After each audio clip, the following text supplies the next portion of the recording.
যেটি সবচেয়ে গুরুত্বপূর্ণ সেটি হচ্ছে সম্পত্তির তফসিল এবং সম্পত্তির চৌহদ্দি।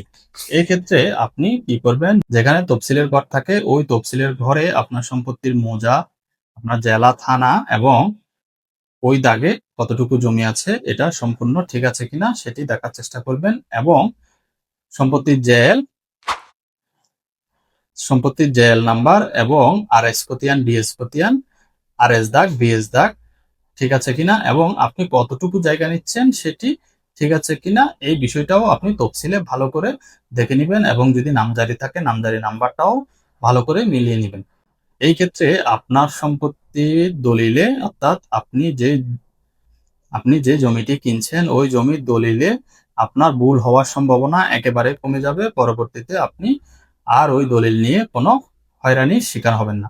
এবং এরপরে আপনার খুব গুরুত্বপূর্ণ বিষয় হচ্ছে সম্পত্তির চৌহদ্দি, অর্থাৎ আপনাকে যে বরাবর দখল দেওয়া হচ্ছে ওই বরাবরের চৌহদ্দিটা উত্তর, দক্ষিণ, পূর্ব, পশ্চিমে ঠিক মতো মেনশন করা আছে কিনা। যেহেতু আপনি জমি কিনছেন, আপনাকে যে বরাবর দখল দেওয়া হয়েছে ওই বরাবর আপনার পূর্ব, পশ্চিম, উত্তর, দক্ষিণে কে আছে ওই বিষয়টি আপনার জানার কথা।